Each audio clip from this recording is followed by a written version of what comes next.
Assalamualaikum warahmatullahi wabarakatuh.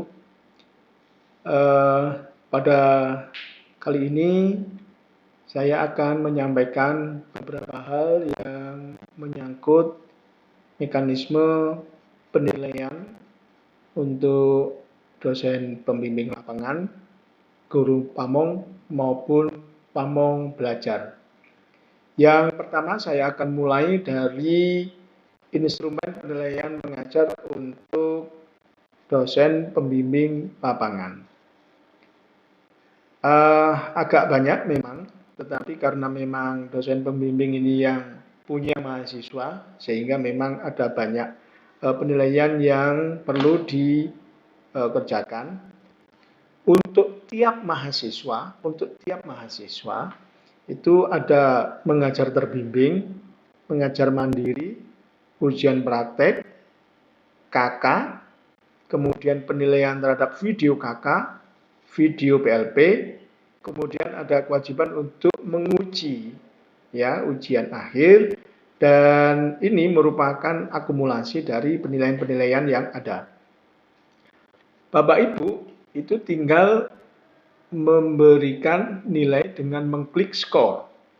Contoh ini saya mulai dari RPP-nya, perangkat RPP. Jadi di sini tinggal menuliskan angka, misalnya 3, atau mengklik di sebelahnya, ya, karena di sini ada tanda panah, tinggal memilih antara 1, 2, 3, 4, 5. Untuk lebih gampangnya, ya 5 ini sangat baik sekali, kemudian ini baik, kemudian 3 ini cukup, 2 ini kurang, 1 itu buruk. Untuk mudahnya seperti itu. Dan Bapak Ibu setelah nanti memberikan nilai terhadap perangkat RPP, juga memberikan penilaian terhadap praktek pembelajaran pada saat mengajar terbimbing. Kemudian kompetensi kepribadian. Nah, dari hasil penilaian ini nanti otomatis skor praktek ini akan tergambar. Misalnya ini contoh saya coba untuk klik ini misalnya saja ya. Ini misalnya supaya mudah langsung ketahuan. Nah, Bapak Ibu, ini sebenarnya dilakukan pada saat setiap kali Bapak Ibu mendampingi mahasiswa untuk tiap-tiap pengajaran secara klasikal. Dan perlu diketahui bila mana ini Bapak Ibu menuliskan misalnya 6, nah itu kemudian tidak akan tersimpan dengan baik karena skor cuma 1 sampai 5. Makanya lebih mudahnya mungkin Bapak Ibu bisa ngeklik begini aja. Nah, itu akan lebih terkontrol misalnya seperti itu. Nah, nanti di akhir Bapak Ibu, nah ini misalnya akan ada penjumlahan secara otomatis. Kenapa? Karena yang kita buatkan di sini itu semuanya sudah menggunakan Excel. Karena Excel itu mudah sekali untuk dibuatkan rumus. Ini contoh, Bu. Nah, ini misalnya ya. Saya akan percepat. Begini, Bapak Ibu. Nah, nanti di akhir ini akan langsung ketahuan berapa nilainya. Nah, ini 86,94. Tinggal Bapak Ibu kemudian menuliskan nama. Misalnya ini. Nah, mungkin perlu dilengkapi karena ini menyangkut dinasan. Ini misalnya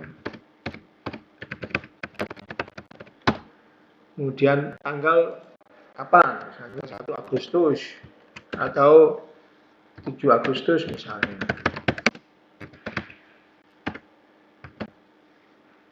Kalau untuk tanda tangan ini bisa digital. Untuk komentar, ini mungkin ada hal yang Bapak Ibu mau sampaikan ke mahasiswa yang kemudian komentar ini akan menjadi bagian dari laporan mahasiswa. Misalnya media pembelajaran kurang mendukung materi pelajaran misalnya. Ya. Perlu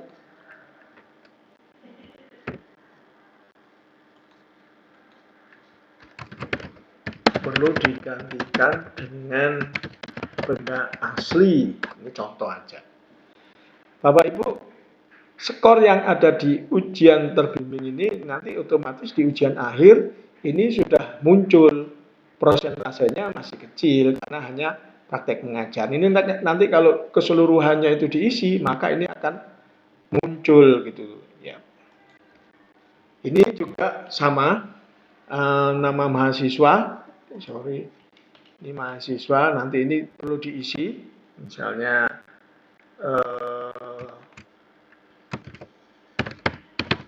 ini, kemudian name, nama sekolah lembaga SMA N1 Jember misalnya ini, Kabupaten Jember, mata pelajaran biologi kelas 11.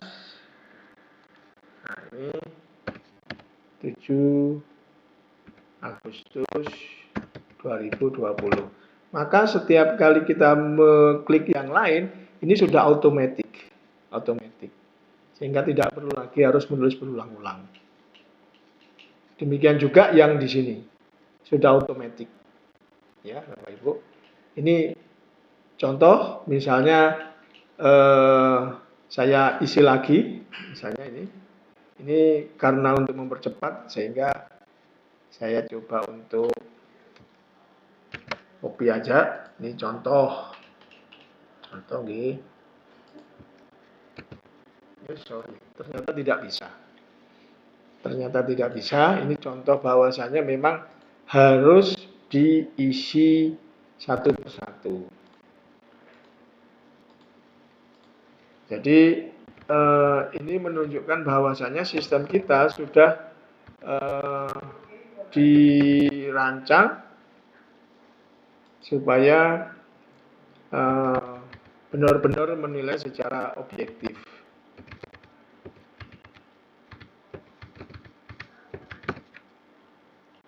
Nah, Bapak Ibu yang perlu diketahui bahwasanya apa yang dilakukan pada contoh ini, walaupun ini contohnya untuk dosen pembimbing, tetapi untuk guru pamung juga sama. Sehingga untuk guru pamung ini bisa meniru seperti ini. Jadi kalau ini ada sel yang seharusnya tidak diisi tapi kemudian Bapak Ibu isi, maka tidak bisa. Jadi memang lebih praktis itu mengetik, tetapi lebih aman itu menggunakan klik, tidak akan salah. Nah ini yang kedua 89,33. Maka di sini untuk nilai ujian mengajar mandiri ini sudah akan tambah dari yang tadi. Yang tadi sebelumnya kan 20 sekian, ini 44. Ya. Demikian juga pada waktu ujian praktek mengajar. Misalnya ini Bapak Ibu menilai lagi.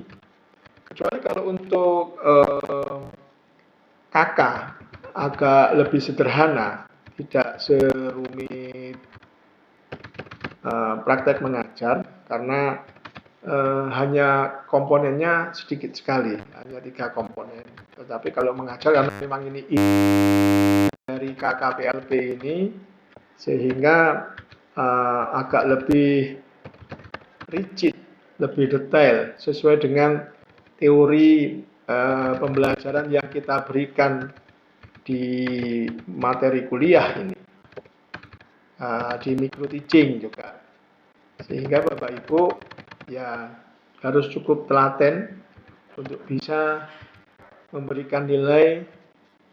Nah ini untuk nilai akhir praktek 3. Ini sudah nilai praktek mengajar dari ketiga tadi itu mengajar terbimbing, mengajar mandiri dan ujian praktek, dia sudah mendapatkan nilai.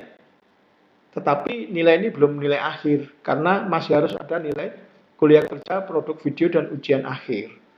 Mari kita lihat ini yang KK. Yang KK Bapak Ibu tidak perlu harus mengadakan ujian langsung di lapangan, tetapi Bapak Ibu bisa melihat dari hasil laporannya. Kira-kira berapa? Ini sama juga, cuman skornya 1357. Ya, ini sama rentangannya sebenarnya, sama seperti tadi ini baik sekali, baik, cukup, kurang gitu ya. Misalnya ini mahasiswa, oke. Nah, maka ini nilainya seperti ini. Ya. Maka langsung muncul nilai kuliah kerja. Produk video ini sebaiknya Bapak Ibu melihatnya di YouTube ya. Untuk yang ketepatan channel ini karena ada perubahan terhadap jadwal, ini mungkin dimaksimalkan aja semuanya. Karena ini tidak berlaku karena ada perubahan kebijakan.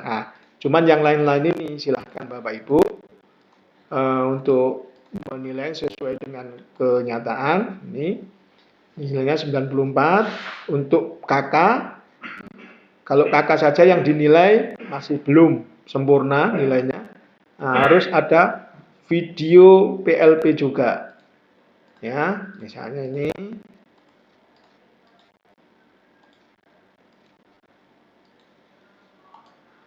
Maka akan muncul nilai yang produk video yang sesuai. Nah, kemudian di akhir tiap dosen pembimbing itu wajib menguji anaknya sendiri dari keterlaksanaan KK maupun keterlaksanaan PLP. Jadi silakan Bapak Ibu untuk menilai sesuai dengan kapasitas Bapak Ibu sebagai pembimbing. Dan ingat pada waktu Bapak Ibu menilai ini sesuaikan dengan laporannya, apakah seperti itu atau bagaimana. Ini untuk nilai pada ujian akhir.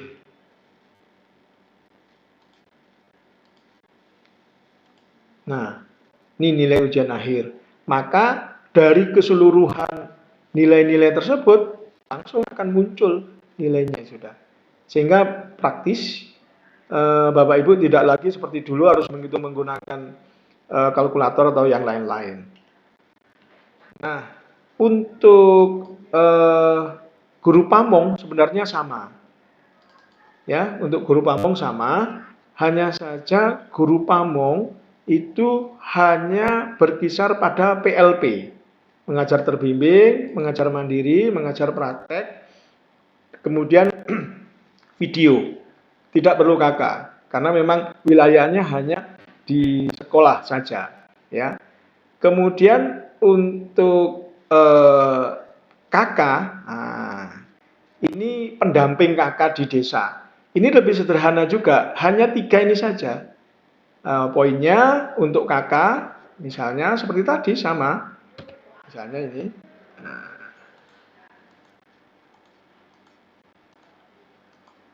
Maka langsung muncul di sini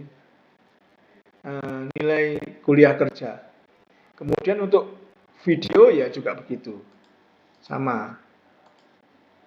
Nah, misalnya, sorry. Nah, maka langsung akan muncul untuk pendamping kakak. Cukup begini aja. Nah, nanti setelah guru pamong menilai, pendamping kakak menilai, DPL menilai, maka yang terakhir adalah dosen pembimbing melakukan ujian untuk grup lain. Jadi setiap dosen pembimbing di samping menguji untuk anaknya sendiri, akan diberi kesempatan untuk menguji dari grup lain, dari kelompok lain, dari pembimbing lain. Ada yang mendapatkan 1, ada yang mendapatkan 2. Nah, ujian ini juga nilainya sama dengan ujian akhir yang sebelumnya. Sehingga mudah sekali. Misalnya seperti ini. Nah, Bapak Ibu, setelah nilai-nilai ini terkumpul, maka Bapak Ibu kemudian mengirimkannya kepada kami melalui Google Form.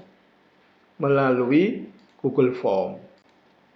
Nah, Google Form ini Bapak Ibu akan bisa, kami akan kirimkan untuk mengirim hasil ini kepada kami. Jadi tidak menggunakan email supaya lebih terorganisir, karena email itu yang kami dapatkan itu dengan berbagai macam persoalan, bermacam-macam kepentingan. Contoh ini, dosen pembimbing lapangan, nanti emailnya dosen apa, ya, kemudian nama, NIP, kemudian menggunakan NIP apa NRP. Untuk yang PNS kan NIP, kalau yang non PNS biasanya kan nomor gester, ditulis di sini.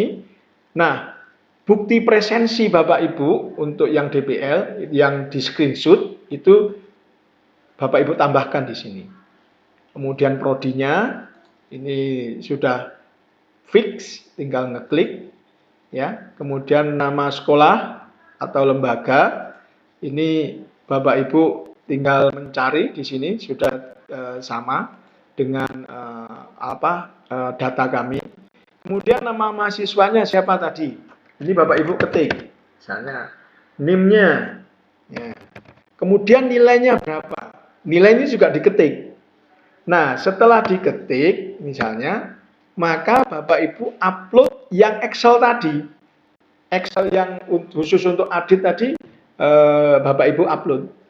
Nah, nama mahasiswa kedua juga begitu, ketiga juga begitu.